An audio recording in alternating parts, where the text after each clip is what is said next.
Então, quando a gente traz isso para o contexto atual, o que é importante a gente se dar conta? Bom, as discussões sobre formação de professores, ensino, aprendizagem, com as tecnologias digitais, a partir das tecnologias digitais, mediados pelas tecnologias digitais, não é nenhuma novidade. Há tempos já pesquisadores se debruçam sobre essas questões, mas o que mudou agora? O que mudou é que a gente está num momento em que existe uma necessidade de que a comunicação, o ensino, a aprendizagem e a pesquisa sejam mediados pelas tecnologias digitais, porque nós estamos em distanciamento social.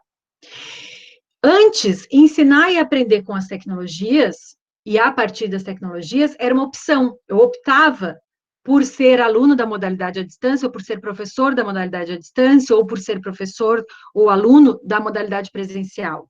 Era uma opção teórica ou uma opção metodológica da modalidade por uma necessidade específica, às vezes, em questões de aprendizagem, em questões físicas, ou por questão de inovação. Hoje já não é mais opção. O contexto que a gente está vivendo agora não é uma opção a gente aprender com e a partir das tecnologias digitais. Então, com os desafios que estão postos, né, a partir da pandemia, as tecnologias no processo de ensino e aprendizagem, elas se tornam uma demanda e uma necessidade. Só que a gente não sabe ainda quais os caminhos e as formas para fazer, ou como fazer, e sobre o que fazer. Mas é importante a gente se dar conta de que as atividades não presenciais, mediadas pelas tecnologias digitais, não são sinônimo da educação à distância. A gente desenvolver atividades presenciais mediadas pelas tecnologias não é o mesmo que a gente fazer educação à distância. Justamente pelas questões de infraestrutura e de políticas que eu mostrei anteriormente para vocês, quanto também das questões das próprias tecnologias. Mas o que é possível fazer, ou o que mudou, como é que está nesse contexto atual? Então, é importante a gente se dar conta, lembram lá no início, quando eu falei da manchete que tinha, falando que a Universidade Aberta do Brasil mantém cursos em funcionamento durante a pandemia. E que, por que isso viraria uma manchete? Porque mesmo para os cursos, para as pessoas que tinham optado por cursos à distância, a questão do contexto atual modificou a forma como elas também se relacionam. Então, para a educação à distância também mudou. Lembram que a estrutura da educação à distância depende dos polos de educação à distância, que são lugares físicos onde as pessoas têm encontros presenciais, onde elas vão lá ter auxílio, ou fazer grupos de estudo, ou fazer atividades presenciais, e isso já não pode mais. Então, isso interfere também nos cursos que são ofertados na modalidade à distância. Outra questão que interfere é que, mesmo as pessoas que já haviam optado pelo ensino e pela aprendizagem à distância, estarem, de alguma maneira, organizadas ou acostumadas a desenvolver trabalhos de casa, com a questão do isolamento e distanciamento social, a gente sabe que a rotina e a dinâmica dos lares mudou para todos, né? Porque tem muita gente, muito mais gente dentro de casa ao mesmo tempo, e todo mundo usando os dispositivos e as redes. Outro ponto que é um fato também é que, por um tempo, não sabemos quanto, o presencial, a modalidade presencial, ela também não vai poder ser desenvolvida na presença física. E outra questão importante é que as teorias pedagógicas, elas são construídas na nossa prática. As teorias pedagógicas são construídas no nosso fazer e nos desafios postos na educação. Então, a gente não precisa esperar que alguma coisa apareça para nos dizer, façam assim ou agora deve ser desse jeito. Nós podemos nos reinventar enquanto professores e contribuir para a reinvenção dos estudantes nesse contexto atual e pensar quais são as possibilidades para o nosso contexto atual. Então, uma das possibilidades que eu consigo visualizar e compreender é a gente deixar de polarizar a questão da educação à distância ou do presencial. É a gente aproveitar aprendizagens que nós temos nessas duas modalidades, nessas duas maneiras, nessas duas formas de organização, e fazer ensino e possibilitar a aprendizagem de um outro jeito. com combinação, com remixagem dessas duas modalidades e de acordo com a perspectiva pedagógica que a gente aposta. Porque não adianta a gente pegar elementos dessas duas modalidades e desconfigurá-los ou desvinculá-los da perspectiva pedagógica que a gente aposta. E a perspectiva pedagógica que eu vim conversando com vocês até o momento e que é possível a partir das tecnologias digitais, é que a gente tem uma comunicação dialógica e em rede, é que a gente tem interações mútuas e interações heterárquicas, é que a gente consiga construir e fortalecer relações de presença, mesmo mediadas com as tecnologias digitais, que a gente faça a mediação da aprendizagem e não transmissão de conteúdos, que a gente flexibilize os processos formativos e que existem diferentes possibilidades de produção e compartilhamento do conhecimento junto com os sujeitos aprendentes, né? A gente não precisa fazer isso sozinho, a gente pode produzir, pode compartilhar junto com os sujeitos que estão aprendendo conosco. E, diante disso tudo, quais seriam as possibilidades para o contexto atual? Que caminhos nós podemos percorrer? Então, outra coisa que apareceu e que eu vou destacar agora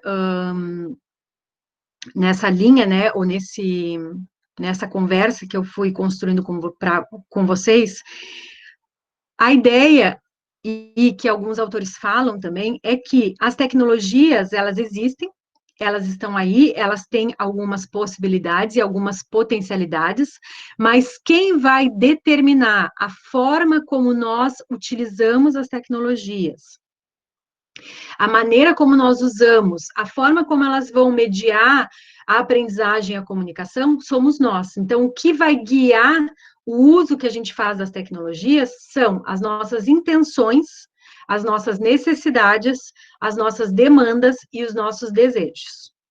Isso é que vai determinar como e o que vamos fazer com essas tecnologias.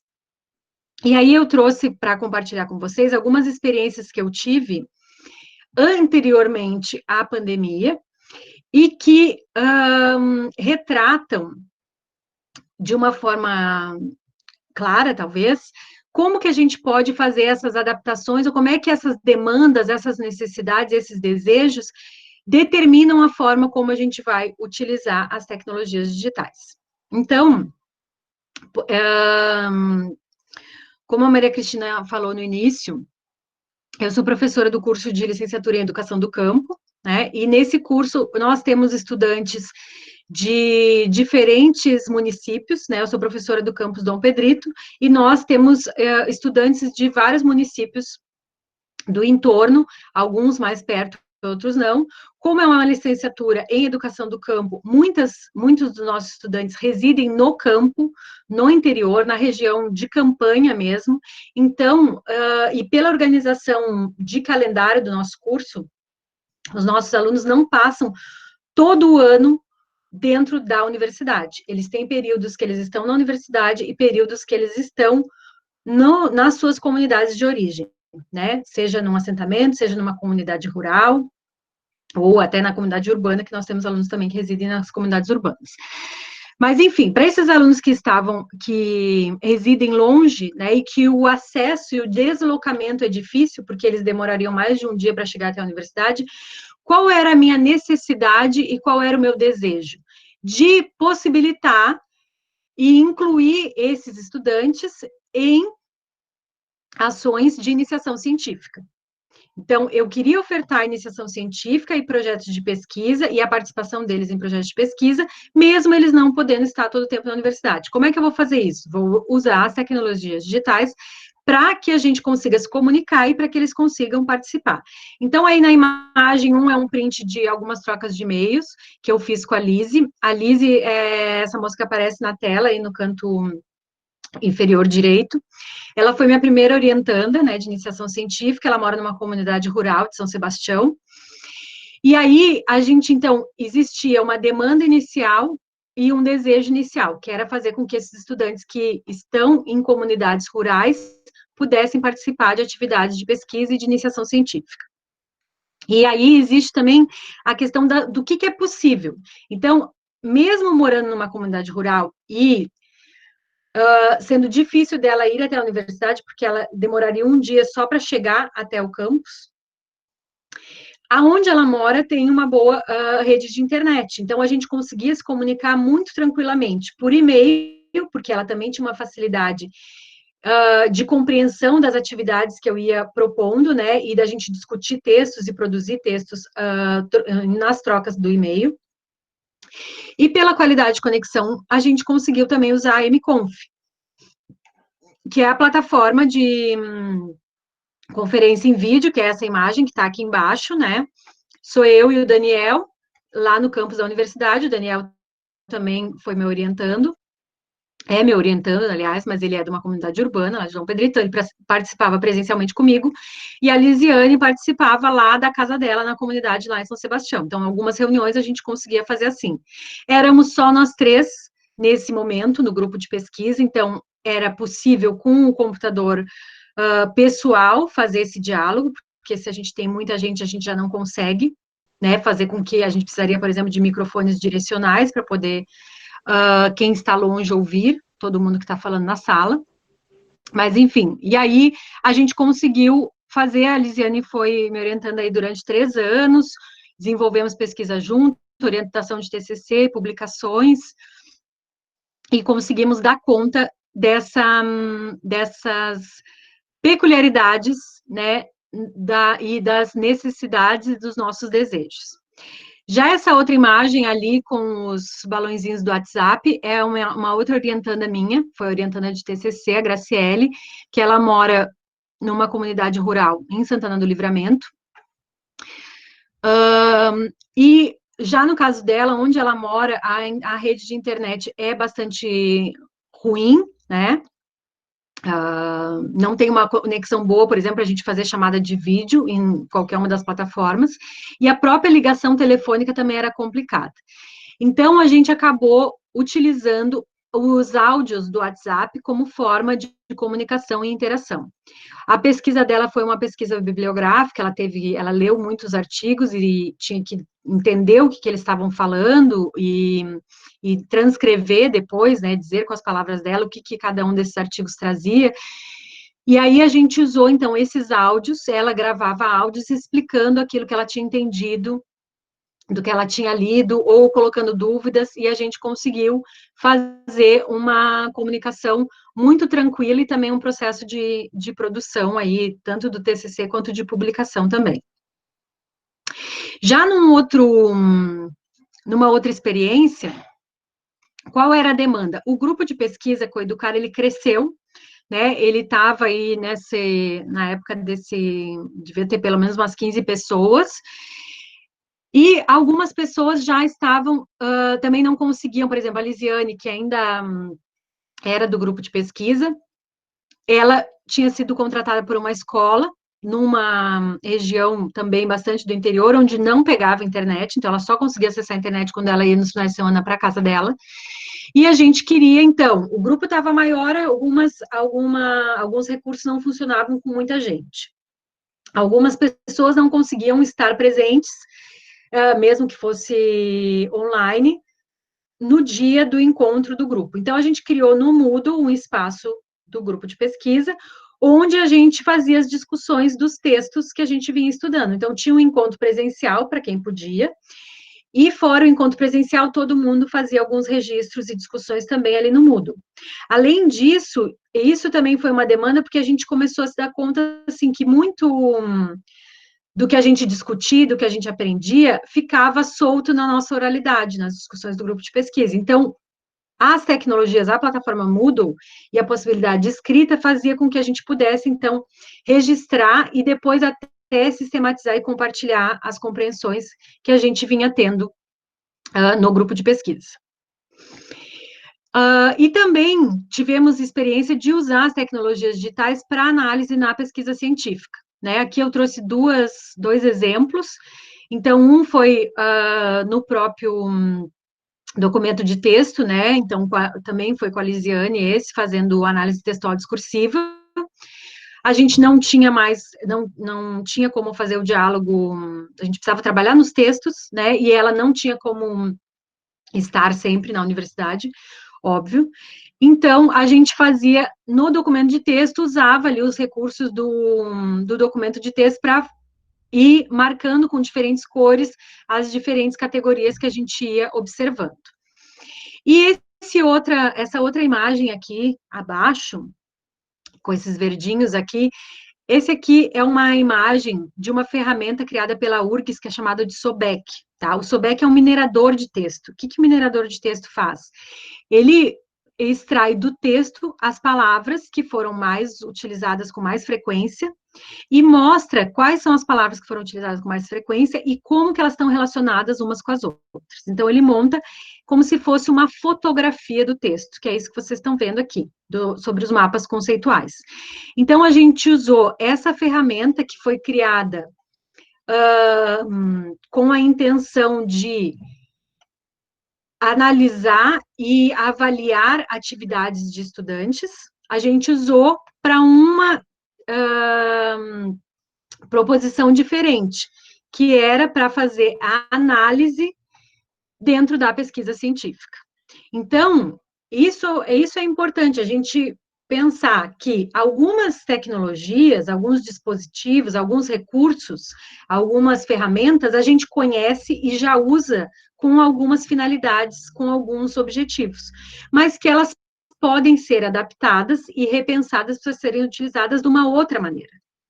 E algumas ferramentas ou aplicativos a gente não conhece e por uma necessidade a gente pode passar a conhecer, estudar e aprender a utilizar e também adaptar.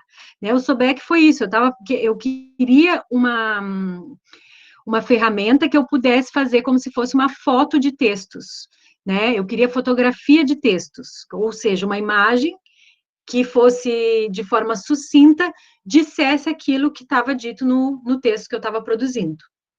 Então, foi aí que eu descobri o Sobec. E depois acabei usando ele, né, vendo como ele funcionava, entendi que ele poderia ser usado também para fazer análise de material de pesquisa científica. Então, esses são alguns exemplos, né, e isso não são receitas, né, mais no intuito de compartilhar mesmo algumas experiências que foram criadas e que foram desenvolvidas a partir de diferentes necessidades e de diferentes condições das pessoas que estavam participando. Então, isso é uma coisa, assim, fundamental e que a gente... e que está posto nesse desafio do contexto atual, é a gente justamente saber quais são as necessidades, as possibilidades dos nossos alunos para que a gente desenvolva as atividades não presenciais mediado pelas tecnologias digitais. Então, no grupo do curso do mestrado em ensino de ciências, que eu faço parte, nós em comissão, em reunião de comissão, também pelo Meet, resolvemos criar um formulário com diferentes perguntas para que os nossos alunos pudessem nos dizer como que eles estavam nesse contexto atual, né? Quais eram as possibilidades de acesso deles, quais eram os dispositivos que eles tinham em casa, se eles tinham que dividir esse dispositivo ou não, qual é o tempo que eles estão tendo para desenvolver atividade não presencial, quais eram os recursos, né, e aplicativos que eles já conheciam. Então, se antes a gente conhecia os estudantes e as condições de aprendizagem deles, né, para pensar em diferentes estratégias de ensino, a gente precisa, para além disso, nesse contexto atual, a gente precisa conhecer quais são as demandas e necessidades com relação às tecnologias para que a gente consiga fazer a mediação de atividades não presenciais com os nossos alunos. Isso passa a ser também um requisito e uma informação, uma demanda necessária para que a gente dê conta das nossas atividades de ensino, pesquisa e de extensão no contexto atual. Então, aqui eu trago um mapa, esse foi um mapa conceitual que eu construí numa publicação junto com a professora Camila, onde a gente procura mostrar as diferentes relações das tecnologias digitais nos processos de ensino e de aprendizagem, né? As tecnologias digitais na educação. Então, o que determina o uso das tecnologias digitais? A ação humana, e as emoções. A pedagogia 2.0, que é a proposta de um dos autores, que é o Antônio Moreira, ele diz que essa pedagogia pode delinear o uso das tecnologias digitais. E essa pedagogia é justamente a pedagogia que está pautada em 3 P's, que é a questão da produção do conhecimento, a personalização do estudo e a questão da interação, da participação. As tecnologias digitais, né, o manuseio das tecnologias, ele tem relação com a fluência digital, com os letramentos digitais e com a versatilidade tecnológica. Então, são esses aspectos que a gente precisa reconhecer em nós e identificar nos alunos. Qual a fluência digital que eles têm, o que a gente precisa possibilitar de letramento digital para eles e para nós, e o que essa versatilidade tecnológica nossa e deles, ou das nossas interações, é possível criar e fazer com elas, né? As tecnologias, elas possibilitam a gente repensar as nossas formas de comunicação interpessoal e a nossa linguagem contribui com o aprender, mas somente as tecnologias digitais não vão garantir esse aprender. As tecnologias não podem ser usadas apenas como reprodução. Elas permitem que a escola produza também conhecimento, a instituição de ensino produza conhecimento. Elas são recentes, e por isso ainda há muito que aprender. E outra coisa importante também, e de alguma maneira para a gente se tranquilizar, é que a gente não vai saber tudo sobre as tecnologias, não vai aprender a usar todas as tecnologias, isso vai estar de acordo com a nossa necessidade, com as nossas demandas, com os nossos desejos e as nossas intenções.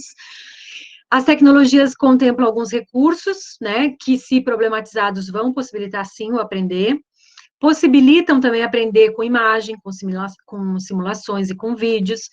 É preciso mediação pedagógica e essa mediação deve instigar a interação para que o aprender aconteça. E as tecnologias, elas vão fazer diferença no aprender se elas gerarem significado. E o significado é produzido com contextualização e com interação. Então, ficam aqui algumas ideias compartilhadas, né? Algumas formas de entender e algumas propostas para a gente pensar em novos caminhos, em outras formas, né, da gente integrar, da gente